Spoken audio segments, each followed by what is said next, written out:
학년 5반 10번 아유민 발표 시작하겠습니다. As we can see in these articles, the examples of betraying science is being more and more common in our lives. And also, the victims of betrayed science is growing and growing. It has already killed hundreds and thousands of people, and the number isn't going down. Reading these articles and magazines, I learned that the betrayal of science is very common in our lives. And also, it isn't something awkward, but a very often used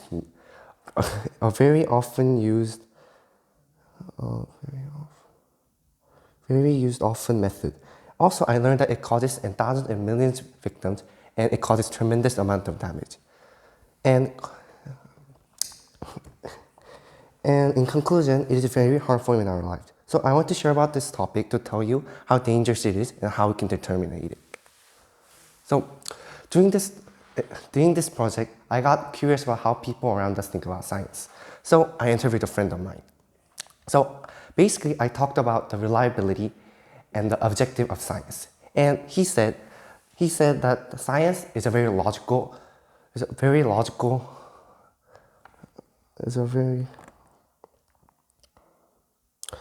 academic. Therefore, you can believe it. But I'm going to break that thought. Now, I'm going to show you two cases of betrayal of science. The first case is about tobacco. The giant tobacco companies in America let out false information saying that tobacco is actually good for your health and it gives you many benefits by doing it. And also, they made false information researches and used that research and the research killed almost thousands and millions of people around the world, which is uncountable because there's so many people who got affected. The second case happened in Korea. A humidifier company, Oxy, asked a Korea's Seoul University professor to manipulate the experiment outcome to advantage to the company. Even though the company later got caught, it made 20,000 deaths, 950,000 health issues, and about 8 million exposed people. So above we learned about how scientists manipulate science. And so how can we determine if it's real or not? Science philosopher Karl Popper said there must be a falsifiable prediction and experiment for it to be a scientific claim.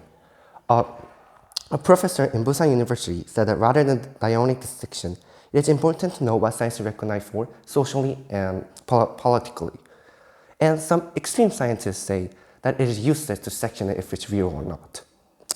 But I think that roles of scientists is very important in this matter.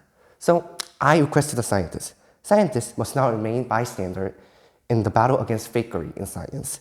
Second, scientists must not be willing to speak out to say the information if it's not real in social media. And third, for the longer term, scientists must be advocated to the next generation. So lastly, there isn't a clear way to avoid science.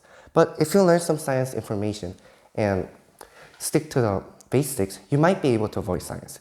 Thank you for listening.